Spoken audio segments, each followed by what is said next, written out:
The reunion. The morning arrived grey over the city, with heavy clouds that promised a storm. Vincent Caruso adjusted the collar of his impeccable Italian shirt while observing his reflection in the mirrored glass of the skyscraper. At 42 years old, he commanded an empire built on silence, loyalty, and decisions that admitted no hesitation. His name echoed in circles where few dared to pronounce it aloud, and his presence was enough to change the temperature of any environment. On that specific morning, however, Vincent faced a different type of battle. The last months had brought signs he could no longer ignore: chest pains that arose without warning, shortness of breath during tense meetings, night sweats that tore him from sleep. Marco, his right-hand man for 15 years, had insisted with uncommon firmness that he seek a doctor. Not just any corner doctor who could be bought or intimidated, but someone of true competence, discreet enough to understand the delicate nature of the situation. The clinic occupied the top 3 floors of a medical building in the financial district, far from busy public hospitals and curious stares.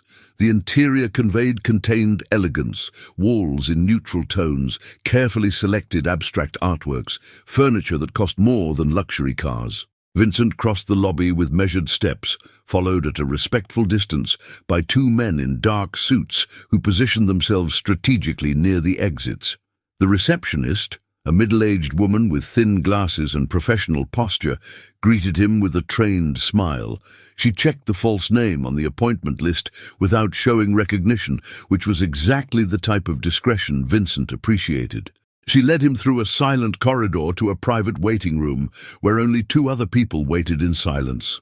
15 minutes later, a young nurse with hair tied in a tight bun called his code name. Vincent followed her through another corridor, this one wider, with windows that offered a panoramic view of the city stretched below, like a chessboard. The doors along the way remained closed, but muffled voices occasionally leaked, reminding him that even in that sanctuary of privilege, other lives also faced their own silent crises. The consultation room smelled of antiseptic and something discreetly floral, perhaps lavender. State-of-the-art medical equipment occupied a corner, while an elegant desk dominated the center. Vincent sat in the indicated chair, removing his jacket and leaving it carefully folded over the backrest. The nurse checked his vital signs with silent efficiency: slightly elevated blood pressure, accelerated pulse, normal temperature. Then the door opened again, and time seemed to freeze. The doctor who entered wore an impeccable white coat over dark business attire, brown hair tied in a practical ponytail, stethoscope hanging around her neck. She carried an electronic clipboard and kept her eyes down, reviewing information on the screen. But when she finally raised her face and their gazes met, Vincent felt as if the floor had disappeared beneath his feet. Elena, not Elena anything, Elena Morrison, now according to the discreet badge attached to her coat. The surname was different, just as everything else about her seemed different at first glance. But the eyes were the same. Deep brown with small golden spots that shone under direct light, eyes he had memorized on distant nights when the world seemed to contain infinite possibilities instead of just consequences and impossible choices. She also recognized him. Vincent saw the exact moment it happened, the face paling slightly, fingers gripping the clipboard with unnecessary force, breathing becoming visible in the subtle movement of the coat. For 3 eternal seconds, they remained like this, trapped in mutual recognition that carried the weight of 12 years of silence. Elena recovered first, as had always been her nature. Her expression closed into an impeccable professional mask, and when she spoke, her voice emerged controlled, firm, devoid of any identifiable emotion beyond clinical courtesy. Vincent heard her explain the standard procedures for a complete checkup, with the same voice that once whispered promises in the darkness of shared rooms. She moved through the room with practiced efficiency, preparing instruments, adjusting equipment, maintaining careful professional distance. There were no questions about where he had been, what he had done, how he had gotten there. only cold and necessary medical competence. The initial exam revealed what Vincent already suspected: signs of cardiovascular stress, worrying arterial tension, indications that his body was beginning to charge a price for years of constant tension and inadequate sleep. Elena worked in silence, touching him only when strictly necessary. Her physical proximity, a peculiar type of torture that Vincent had not anticipated. 12 years. 12 years since the last time they were in the same space, breathing the same air. 12 years since the night he had made the choice that destroyed any future they could have built together. Elena was finishing medical school at that time, full of dreams about clinics in poor neighborhoods and differences she would make in the world. Vincent was rapidly ascending in the hierarchy of a world she didn't even suspect existed, making decisions that irreversibly stained any pretense of normality. He had let her go without adequate explanations, offering only vague lies about incompatibility and divergent paths. Better that than pulling her into the shadows where he dwelled. Better the clean pain of separation than the constant danger of association with his name. Vincent had convinced himself then that he was protecting her, making the necessary sacrifice. In the following years, on nights when whiskey wasn't enough to silence thoughts, he questioned whether it hadn't just been cowardice disguised as nobility. Elena finished the physical exam and moved to the computer, fingers typing notes with methodical precision. She requested comprehensive blood tests, a complete electrocardiogram, possibly an MRI if initial results indicated the need. Her voice remained professional, as if he were just another patient on an ordinary workday. Vincent observed her profile, outlined against the window light, noticing small changes that the years had imprinted. Fine lines in the corners of her eyes, a certain maturity in the curve of her jaw, a quietness that didn't exist before. She had always been determined, but now there was something more, a solidity forged through experiences he could only imagine. The nurse returned to collect blood samples, and Elena took the opportunity to briefly leave the room, claiming the need to check equipment availability. Vincent submitted to the procedures automatically, mind still trapped in the shock of the impossible reunion. When Elena returned, she brought a physical folder, in addition to the electronic clipboard. She explained the next steps of the diagnostic process with professional clarity, outlined schedules and protocols. Then, almost as an afterthought, she mentioned that he would need to return in 3 days for review of laboratory results and discussion of possible treatments. Vincent agreed to everything, signing consent forms without really reading them. Part of him observed the situation with surreal detachment, unable to fully process the statistical impossibility of that encounter. Of all the clinics in the entire city, of all the doctors Marco could have chosen, how was it possible that fate had placed them again in the same room? The consultation was ending. Elena provided final instructions about immediate care: avoid excessive stress, maintain adequate hydration, monitor any chest pain or sudden shortness of breath. Her words were correct, appropriate, completely impersonal. Vincent put on his jacket slowly, searching for something to say that transcended the abyss between who they were and who they had become. But before he found adequate words, the room door opened without warning. A girl ran in, no more than 10 or 11 years old, school uniform slightly disheveled, colorful backpack bouncing against her back. She spoke animatedly about something related to a science project, words stumbling over themselves in characteristic childish enthusiasm. She stopped abruptly upon realizing that Elena wasn't alone, eyes widening in momentary surprise. Vincent's world tilted on its axis. The girl had dark brown hair that fell in natural waves to her shoulders, a slightly upturned nose, determined chin. But it was the eyes that hit him like a punch to the stomach. Not Elena's brown eyes, but distinctive grey-blue eyes. Uncommon, exactly the rare tone that Vincent had inherited from his paternal grandfather and carried as an unmistakable genetic marker.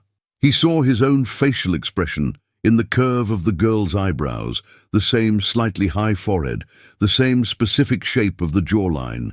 It was like looking through a time tunnel and seeing a ghost of himself at 12 years old, before the world molded him into something harder and less recognizable. The air left his lungs. Elena moved quickly, positioning herself slightly in front of the girl in a gesture that could seem casual but carried unmistakable protective instinct. Her voice emerged controlled when she made brief introductions, presenting the child simply as Sophia, deliberately omitting any surname or additional context. Sophia greeted Vincent with educated politeness, clearly trained in appropriate etiquette. She showed no recognition of anything special about him, no familiarity or intuitive connection. To her, he was just another patient of her mother's, an unknown adult on a normal day. But for Vincent, the world was collapsing and reconstructing itself simultaneously. Elena quickly dismissed Sophia, instructing her to wait in the adjacent room, where she maintained a small space for moments between consultations. The girl obeyed without questioning, leaving with the same energy with which she had entered, leaving a fragrance of children's shampoo and innocence in the air.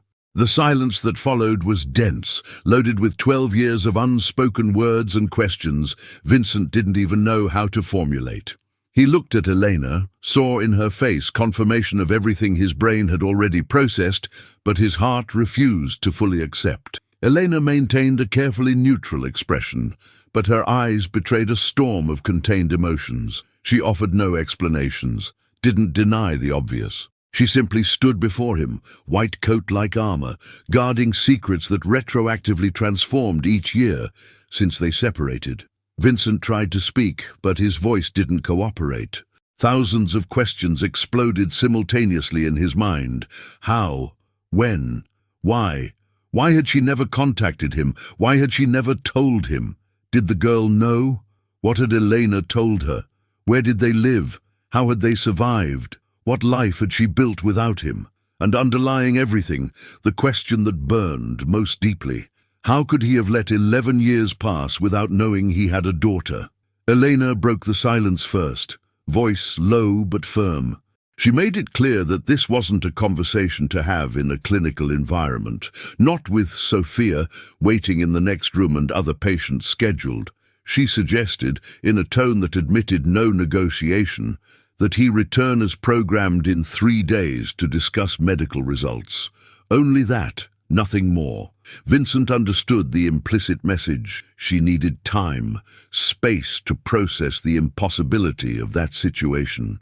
Perhaps also to decide what, if anything, she would share beyond what he had already discovered on his own. He nodded, unable to trust his voice.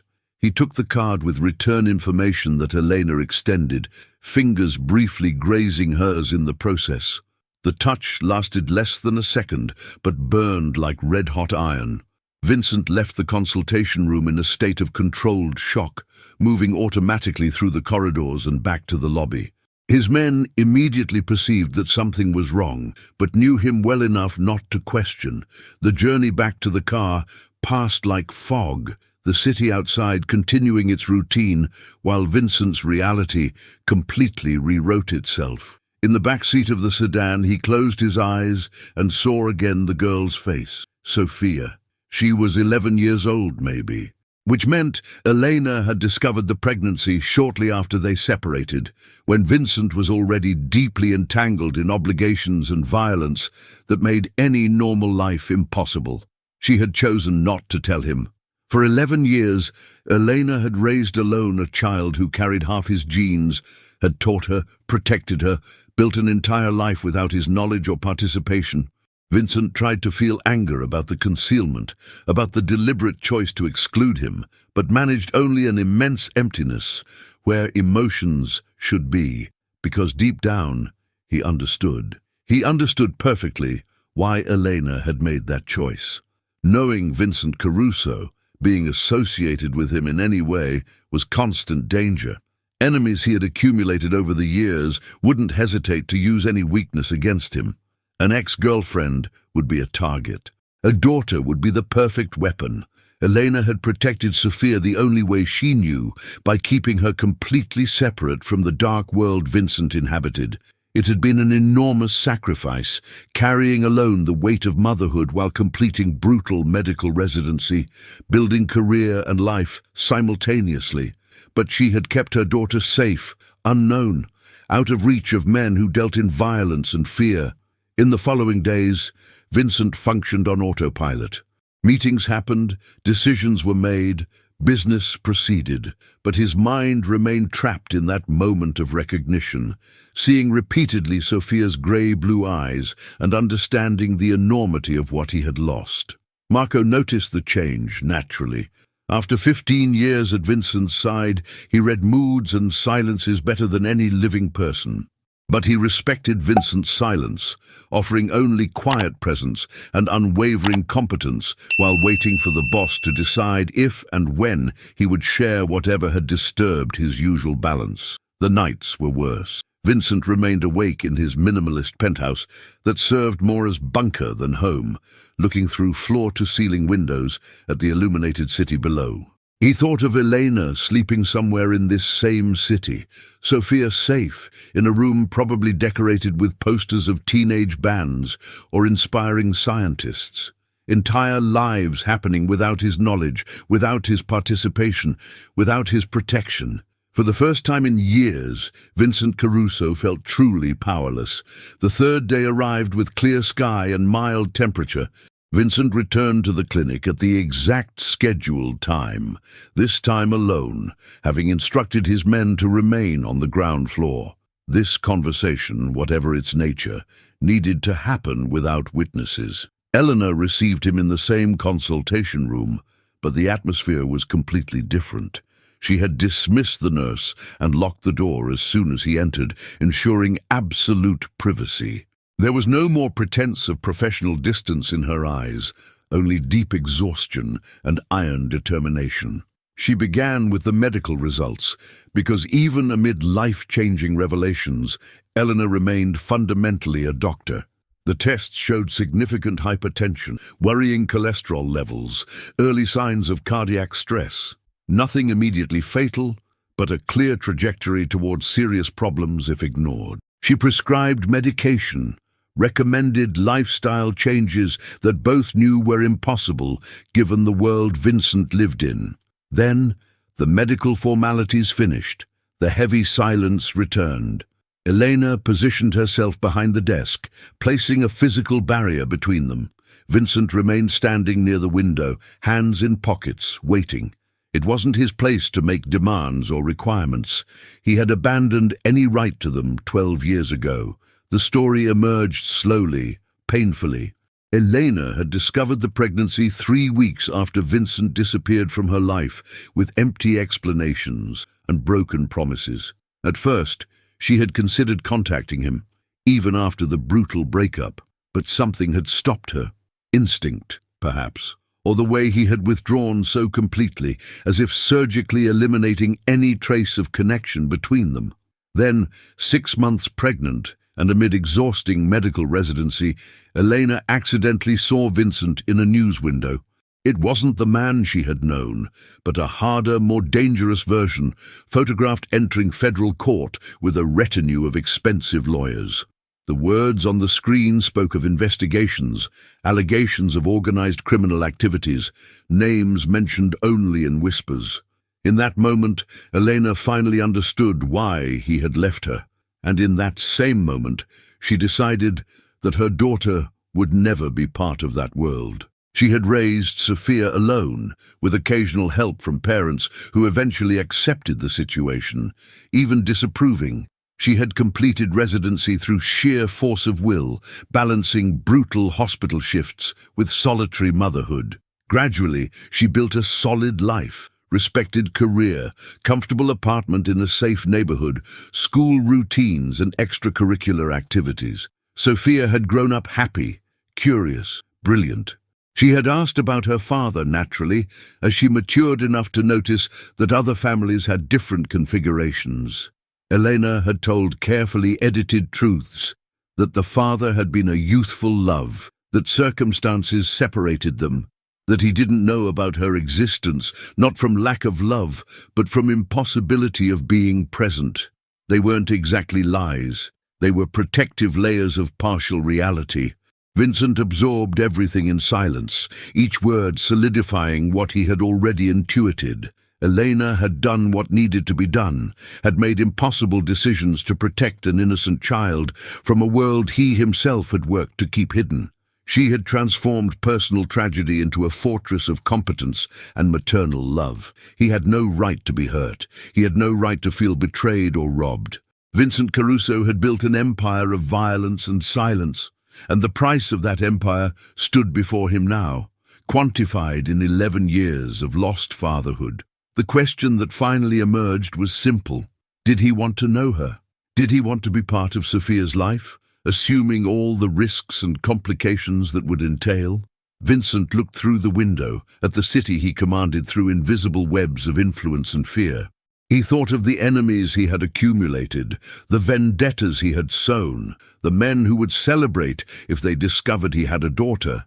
He thought of the constant danger his mere existence represented for anyone he loved. But he also thought of grey-blue eyes identical to his, the smile he had briefly seen on Sophia's face, the impossible opportunity that fate had placed in his path. The answer should have been no. It should have been a clean refusal, noble sacrifice to withdraw again to protect them. It was what any intelligent man in his position would do. But Vincent had discovered something about himself in these 3 days of nocturnal contemplation. He was many things, violent, relentless, dangerous, but he wasn't noble enough to give up that second chance. His answer was yes.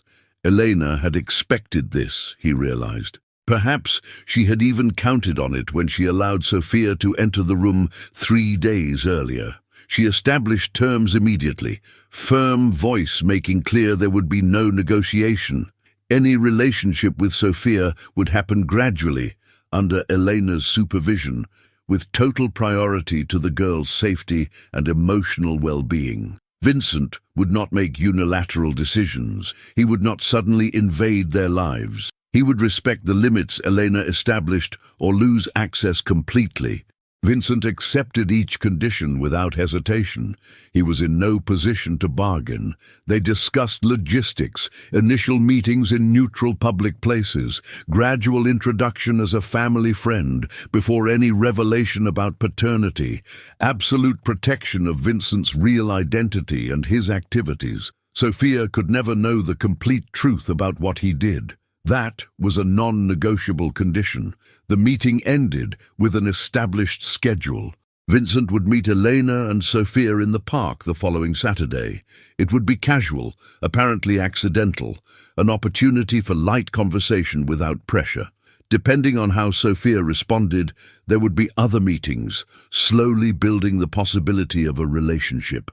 Vincent left the clinic for the second time, but now carrying a different weight. No longer just the shock of discovery, but the heavy responsibility of future possibilities and dangers lurking in each choice.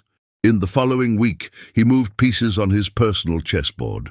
Marco received discreet instructions to intensify security in a specific neighborhood, though Vincent didn't explain why.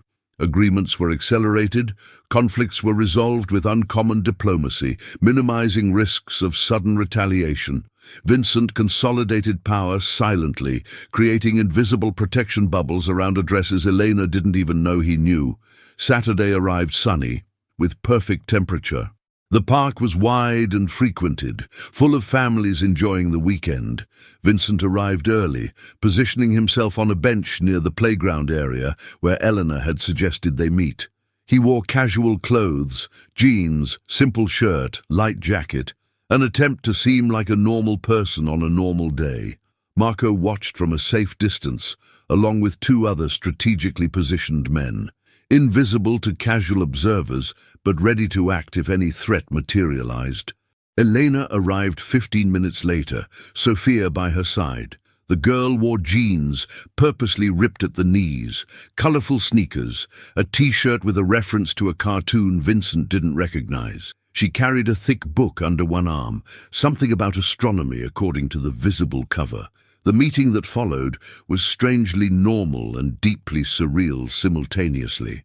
Elena orchestrated introductions with practiced naturalness, presenting Vincent as an old friend who had worked at the same hospital years ago. Sophia accepted the explanation without questioning, greeting him politely before immediately returning to the book she was reading. They walked along the park paths, conversation flowing more naturally than Vincent had anticipated. Sophia emerged periodically from her book to share random facts about nebulae or exoplanets, eyes shining with genuine enthusiasm. She had strong opinions about teachers, sardonic observations about classmates, vague dreams about perhaps becoming an astrophysicist or cardiac surgeon, or possibly a writer. Vincent listened to everything with attention that surprised even himself. Every detail seemed precious. The way Sophia twisted a strand of hair when thinking deeply, the sudden laugh that echoed Elena's, the sharp intelligence visible in every question she asked. She didn't know who he really was. To Sophia, Vincent was just a random friend of her mother's, an adult who appeared on a Saturday afternoon.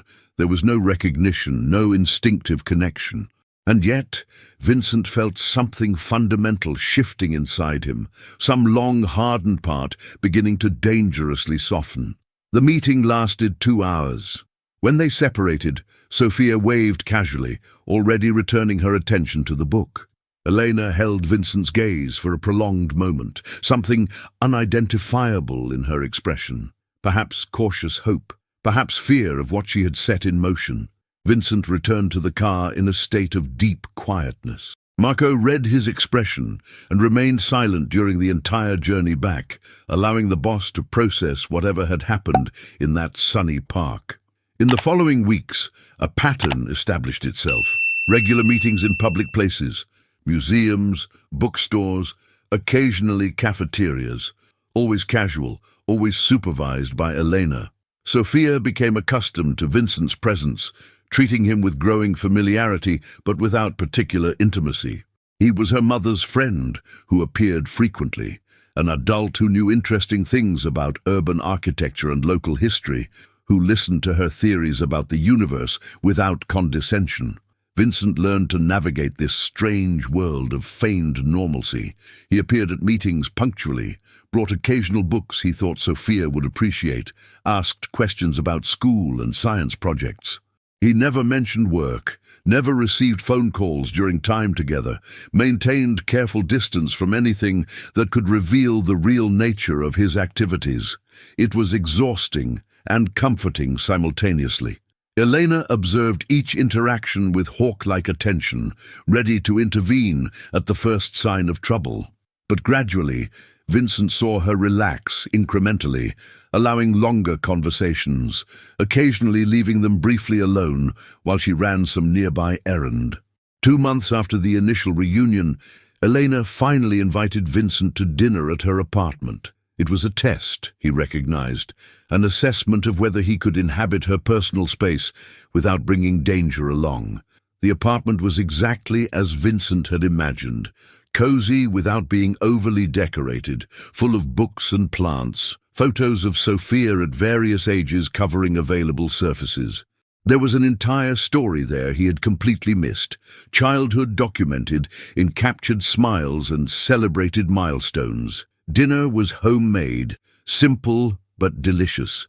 Sophia chattered throughout the entire meal about a robotics competition her school was planning, technical challenges her group faced, theories about how to solve programming problems. Vincent contributed when appropriate, but mainly just observed, memorizing each moment. After dinner, Sophia retreated to her room to finish homework, leaving Vincent and Elena alone for the first time since the initial meeting at the clinic. They sat in the modest living room, coffee cups between them, comfortable silence gradually filling the space. Elena broke the silence, voice soft but firm. She made a simple observation. Sophia was getting attached. The girl mentioned Vincent with growing frequency, asked when she would see him again, demonstrated genuine enthusiasm for spending time together. Elena needed to know if Vincent was truly committed, if he would remain present, because disappearing now would cause real damage. Vincent faced her gaze directly when he responded. He didn't offer grandiose promises or melodramatic declarations, just simple truth. He had lost 11 years and didn't intend to lose any more days if he could avoid it. Risks existed, would always exist given who he was, but he would work tirelessly to keep them safe. Elena maintained eye contact for a prolonged time, evaluating sincerity. Finally she nodded, silent acceptance that carried enormous weight. The night ended with Vincent leaving the apartment, carrying a container of leftovers that Sophia had insisted he take, written instructions by the girl about how to properly reheat. It was a small, domestic gesture, and it shook Vincent deeply in its mundanity. The months slid forward.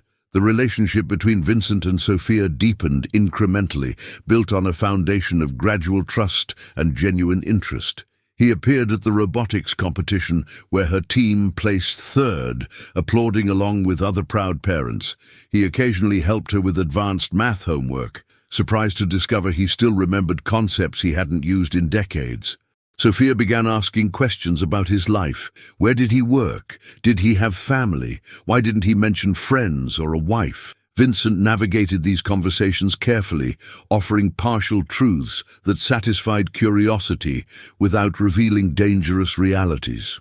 Meanwhile, Vincent's world continued spinning in parallel. Business prospered, territories expanded, agreements were sealed through methods Sophia could never imagine. He kept the two lives rigidly separated, compartmentalizing with precision that had become second nature, but occasional leaks reminded him of the impossibility of this balance. Marco pulled him into an urgent meeting one night, information about a rival making aggressive moves in disputed territory. The situation required immediate response, the type Vincent navigated without hesitation normally.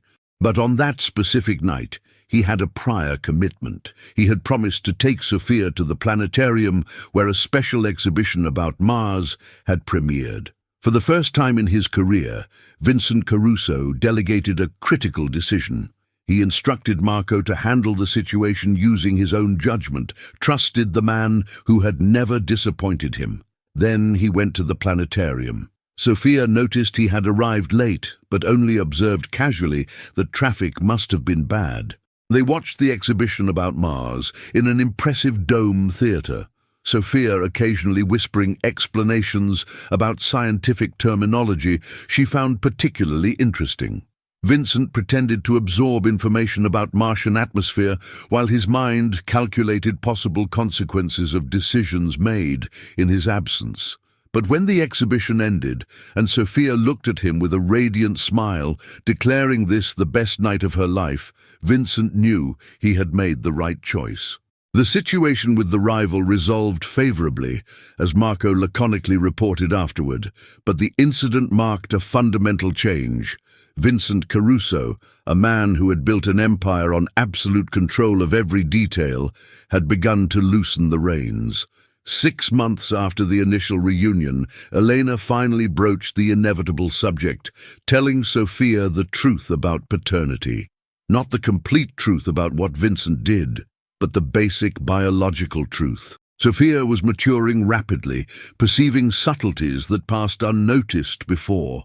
She had made occasional comments about resemblance between her and Vincent, noticing identical eyes, certain facial expressions. Elena felt the girl deserved to know before discovering on her own. Vincent agreed, though fear tightened his stomach in a way that bullets and threats never managed. Not fear of the truth itself, but fear of how Sophia would respond. Anger about the prolonged lie, rejection for having been excluded for so long, disappointment that the father she finally found didn't correspond to fantasies she might have built. They chose a Sunday afternoon in the same park where they first met. Sophia arrived excited, carrying a new book about quantum physics she was devouring. They sat on a wooden bench under an old tree, Elena on one side, Vincent on the other, Sophia between them. Elena began gently, explaining that there was something important they needed to tell. Sophia perceived the serious tone immediately, posture changing from relaxed to attentive. When Elena finally said the words, that Vincent wasn't just an old friend, but was in fact Sophia's biological father. The girl froze completely. The silence that followed seemed to last an eternity. Sophia looked between Elena and Vincent, processing information that retroactively rewrote every interaction of the last 6 months. Multiple expressions crossed her face: surprise, confusion, something that could be hurt, perhaps nascent anger. When she finally spoke, it was to ask a simple question. Why? Why had he never been present? Why had Elena never told? Why had they kept it secret even after meeting again? Elena immediately assumed responsibility, explaining that it had been her choice to keep Vincent out of Sophia's life, that he hadn't known about the pregnancy at the time. She didn't lie about reasons, just carefully edited them, speaking about Vincent's life being complicated, about protecting Sophia from complexities she didn't need to carry. Vincent remained quiet, allowing Eleanor to lead the conversation. But when Sophia finally turned directly to him, grey-blue eyes shining with unexpressed emotions, he didn't look away. He offered a simple apology for not being present, explained he would have chosen differently if he had known, promised he wouldn't disappear again. Sophia absorbed everything in silence. Then, abruptly, she stood and walked away, not exactly fleeing, but clearly needing space. Elena made a movement to follow her, but Vincent gently held her arm, shaking his head. The girl needed to process, and chasing her would only force confrontation before she was ready. They waited in tense silence while Sophia walked the park paths, eventually sitting alone on a distant bench. 20 minutes passed, then 30. Vincent forced himself not to count the seconds, trusting she would return when ready. Finally, Sophia returned. Her face was serene again, guarding whatever internal turmoil she had faced. She sat, not between them this time, but facing them, maintaining deliberate distance. Then she made a series of practical questions. How did they meet? How long were they together?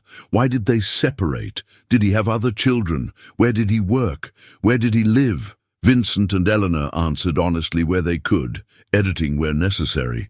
Sophia listened to everything with intense attention, clearly cataloguing information and looking for inconsistencies. She was too intelligent to accept simplistic answers, but also sensitive enough to recognize that certain doors remained deliberately closed. The conversation lasted 2 hours. At the end, Sophia didn't offer dramatic forgiveness or warm acceptance. She simply declared she needed time to think about everything, that she wasn't ready to call Vincent father yet, but that she didn't hate him or blame him completely. It was more than Vincent had dared hope for. The following weeks were careful. Sophia maintained emotional distance, processing the revelation at her own pace. She still appeared at planned meetings, but participated quietly, observing Vincent with new intensity, as if evaluating whether he would correspond to the version of father she had spent her life imagining.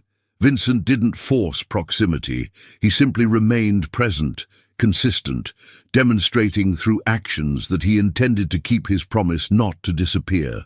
Small gestures over time, remembering she had mentioned preferring dark chocolate over milk chocolate, appearing punctually even when urgent business demanded attention, truly listening when she spoke instead of just waiting his turn. Gradually, Sophia began to soften, not dramatically, but in small increments, allowing him to sit closer, occasionally initiating conversations, smiling genuinely instead of politely. The turning point came unexpectedly. Vincent had taken Sophia to the Natural History Museum, Elena working a long shift at the hospital. They were in the astronomy section when a man in a dark suit approached, eyes fixed on Vincent with unmistakable intent. Vincent recognized him immediately. A soldier from a rival organization, probably on a reconnaissance mission, probably not planning immediate violence given the public location, but his presence alone represented a threat. It meant someone knew where Vincent went on Saturday afternoons, who he accompanied, what weakness to exploit. The man passed them without stopping, but deliberately looked at Sophia before continuing. The message was clear. Vincent maintained external composure, finishing the museum visit normally, but when he dropped Sophia back at the apartment, he activated protocols he had kept in reserve. Marco received clear instructions. Security around Elena and Sophia would be tripled, invisible but constant. Any movement from rival groups would be monitored obsessively. Red lines were drawn and communicated through appropriate channels. Touching his family was a declaration of total war. Sophia perceived the change in Vincent during the following weeks. He remained present, but there was new tension in his shoulders, intensified vigilance in how he examined environments. She asked questions naturally, an intelligent child perceiving that something had changed. Vincent deflected as best he could, but Elena saw through the evasions. She confronted him directly during a late-night conversation after Sophia slept. She demanded to know what danger he had brought, what threat hung over them by association with him.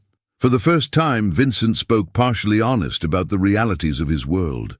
Not specific details, not descriptions of committed violence, but general truths about disputed territories, volatile loyalties, vengeances that burned for years. He admitted that his existence put targets on their backs, that his presence increased risks instead of diminishing them. Elena listened to everything in growing silence. When he finished, she asked a question that pierced straight to the core. Could he leave? Leave that life, become a normal person, remove the threats he represented? Vincent didn't respond immediately. He thought about the empire built through decades, loyalties forged in blood, obligations that transcended simple individual choices. Men in his position didn't simply retire. Leaving meant leaving a power vacuum that others would fight to fill. It meant potentially unleashing a war that would kill innocent people. It meant abandoning men who trusted him, who followed his leadership through dangerous years. But looking at Elena, seeing genuine concern in eyes that once gazed at him with uncomplicated love, Vincent understood she was offering an ultimatum disguised as a question. Choose her and Sophia, or choose the Shadow Empire. There was no sustainable middle ground. He didn't promise anything that night, but seeds were planted. In the following months, Vincent began a careful process of disengagement. Not abrupt, that would be suicide, but gradual and strategic. He transferred territories to trusted lieutenants, consolidated operations, built structures that would function without his constant supervision. Marco observed everything with growing concern, finally asking directly what Vincent intended. Vincent was honest with the man who had been more loyal than a brother. He explained about Sophia, about the second chance he didn't expect to receive, about the choice he faced between family and empire. Marco listened to everything, then offered a simple observation. Vincent had built an organization strong enough to survive without him. His legacy would be a durable structure, not perpetual presence. It was permission Vincent didn't know he needed. The process took almost a year.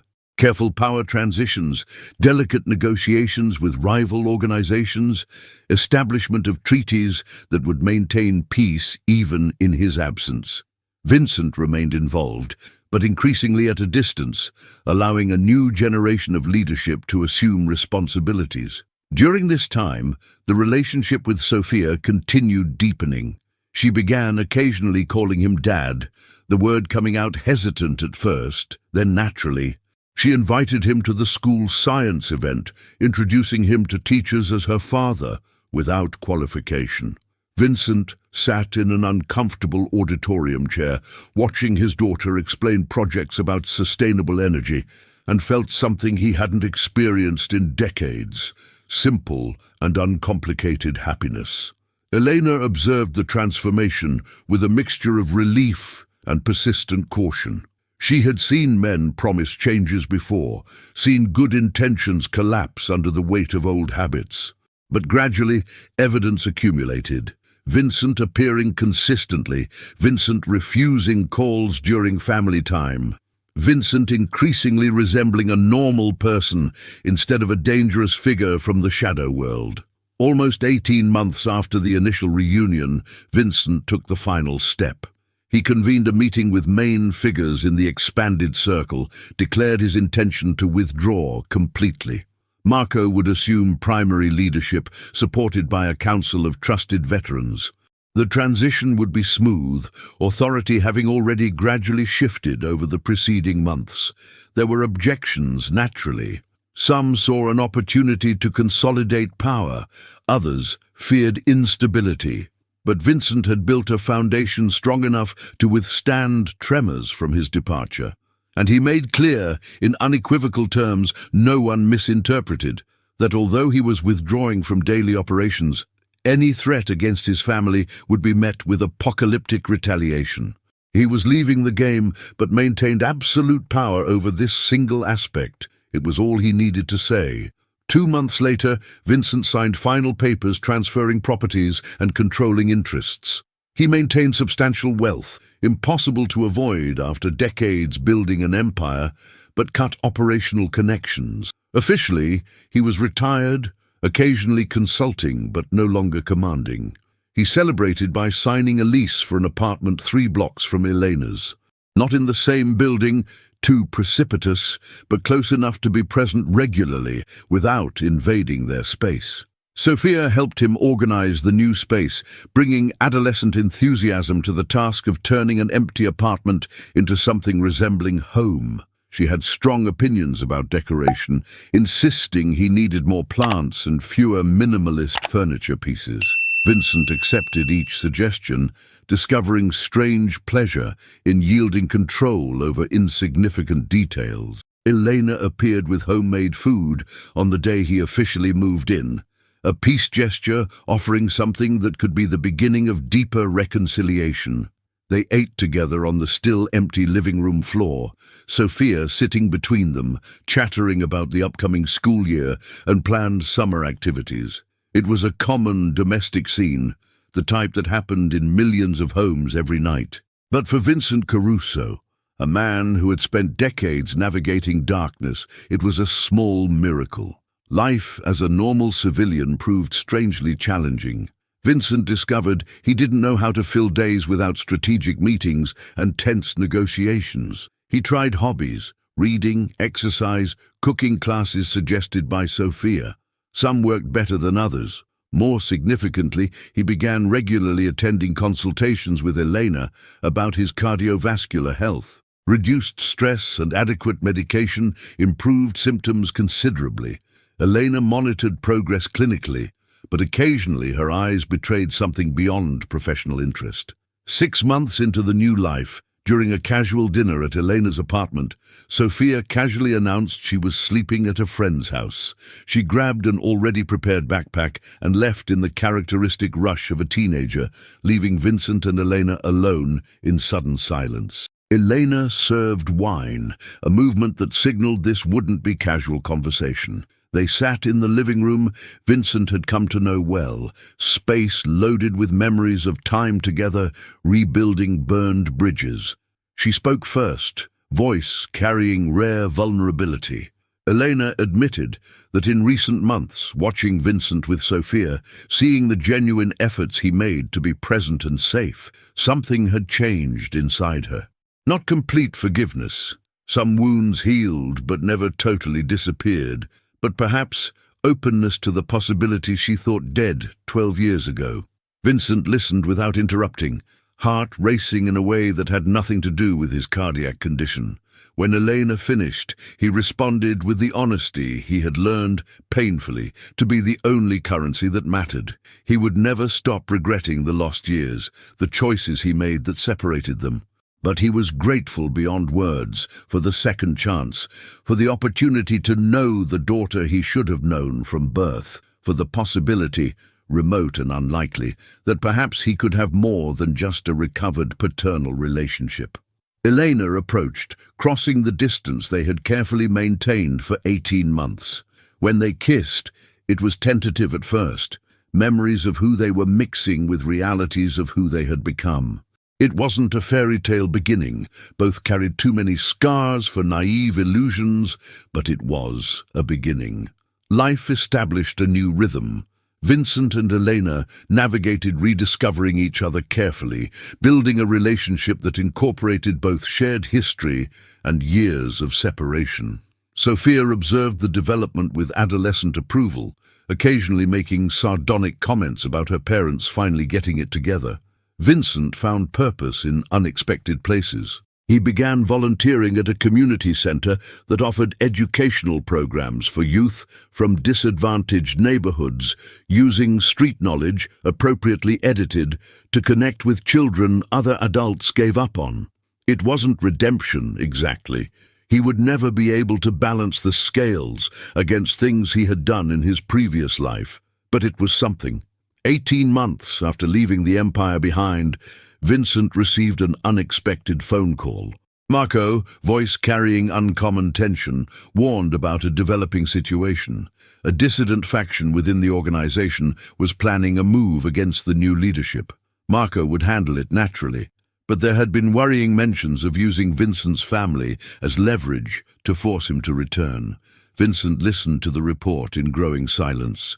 Part of him, the old and familiar part, wanted to return immediately, crush the threat with extreme prejudice, remind everyone why his name still carried weight. But he looked around the apartment Sophia had helped decorate, thought about plans for dinner with Elena that night, and made a different choice. He instructed Marco to handle the situation internally, but authorized use of his name if necessary. He made clear through appropriate channels that although he had voluntarily withdrawn, he wasn't defenseless. His family remained completely off-limits under any circumstance. Violation of this rule would result in a response that would make old wars seem civilized skirmishes. The message was received. The dissident faction found quick resolution through methods Vincent preferred not to know in detail. Marco called 3 days later to confirm the situation was contained, that threats against his family would never materialize. Vincent thanked his old friend and hung up. Then he went to meet Elena and Sophia for the planned dinner, leaving shadows of the past where they belonged. 2 years after that first impossible reunion at the clinic, Vincent woke on an ordinary Saturday morning to the sound of a key turning in his apartment lock. Sophia had entered. He had given her a copy months ago, carrying bags of bagels and talking animatedly about the science competition her team had just won. She invaded his room without ceremony, opening curtains and allowing sunlight to flood the space while recounting victory details. Vincent feigned irritation at the privacy invasion, but couldn't suppress the smile that spread when she sat on the edge of the bed, energy overflowing as she described the winning project about renewable energy. It was an ordinary moment, the type normal families experienced every day. And for Vincent Caruso, a man who had spent most of his life navigating the extraordinary and dangerous, it was absolutely perfect. Elena appeared half an hour later, bringing coffee as if it had been planned. Perhaps it had been. Vincent suspected mother and daughter regularly conspired about various aspects of his life. They had breakfast together in the small dining space, Sophia monopolizing the conversation with elaborate plans for the following semester. After Sophia left to meet friends, Elena remained. She and Vincent cleaned dishes together, dancing around each other in the small kitchen with growing familiarity. When they finished, Elena turned to him with a serious expression that immediately left Vincent alert. But her words didn't bring concern or problems. Instead, they brought a simple question that changed everything. She was asking if perhaps it was time for them to stop maintaining separate apartments, if perhaps Sophia would benefit from having both parents under the same roof, if perhaps they had rebuilt enough to try something more permanent. Vincent responded the only way he could, yes. 6 weeks later, they signed a joint lease for a larger apartment in a good neighborhood with excellent schools. Sophia had a decisive voice about layout and decoration, insisting her room have a view of the nearby park. Vincent found himself again assembling furniture and hanging shelves, mundane domestic tasks that would have been unthinkable in his previous life, but now filled days with unexpected purpose. Life established a gentle and deeply satisfying rhythm. Vincent woke to Sophia's alarms as she prepared for school. made breakfast while Elena finished her night shift at the hospital, helped with homework when necessary, attended school events alongside other parents. Occasionally, he saw Marco for quiet lunches, where they discussed matters superficially, never delving into operations Vincent had left behind. He maintained respectful distance from that world, but his reputation remained intact, ensuring his family would never be considered a viable target. On quiet nights after Sophia slept, Vincent and Elena sat on the small balcony sharing wine and comfortable silences. Sometimes they discussed the past, wounds that would never completely heal but could be acknowledged and worked through. Other times they focused on present and future, Sophia's college plans, career possibilities, small and achievable dreams instead of impossible ambitions. Elena once asked if he missed the adrenaline, the power, the empire he had commanded. Vincent considered the question honestly before responding. Part of him would always miss the certainty and absolute control, the way the world bent to his will through force and fear. But that part was gradually shrinking, replaced by something he hadn't anticipated: genuine contentment in ordinary life. He watched Sophia graduate high school with distinction, a valedictorian speech about social responsibility and climate change that made Elena cry proudly. He helped her pack for college, where she would study environmental engineering, hugged her the day they left her in a dormitory 3 states away, and felt his heart squeeze in ways he didn't know were possible. Life adjusted again with Sophia absent most of the time. Vincent and Elena discovered new rhythms as an empty nest couple, rediscovering each other without the constant mediation of adolescent parenting. They traveled occasionally, nothing extravagant, just weekends in nearby cities, exploring museums and restaurants they never had time to visit before. On the 5-year anniversary since that first impossible reunion at the clinic, Vincent took Eleanor back to the same park where he had officially met Sophia. They sat on the same bench, observing new families enjoying a sunny afternoon, and reflected on the impossible journey that had brought them back together. Elena rested her head on his shoulder, a gesture of intimacy that had become natural through years of slow rebuilding. She casually observed that she never would have imagined on that shocking day when he appeared as a patient that this would be where they would end up. Vincent silently agreed, marveling at the caprices of fate that orchestrated the reunion. They returned to the apartment as the sun began to set, bathing the city in golden tones. Vincent thought about the empire he had left behind, about committed violence and choices he could never undo. He thought about the daughter he didn't know for 11 years, but who was now the absolute center of his world. He thought about the woman who had let him go 12 years ago, but who had chosen to give him an impossible second chance. It wasn't redemption. He would never be foolish enough to believe he could balance life's moral scales. But it was something precious and unexpected, an opportunity to be a different person, to build a legacy not founded on fear and power. That night, as he slept beside Elena in the comfortable darkness of the shared bedroom, Vincent Caruso allowed himself something he had denied for most of his adult life: hope that tomorrow would be better than yesterday, that the future contained possibilities beyond violence and loneliness, that even men with irredeemable pasts could find moments of undeserved grace. And for the first time in decades, he slept without nightmares, cradled by the sound of Elena's breathing and the memory of Sophia's laughter, firmly anchored in a present he had learned, painfully, to value above all else.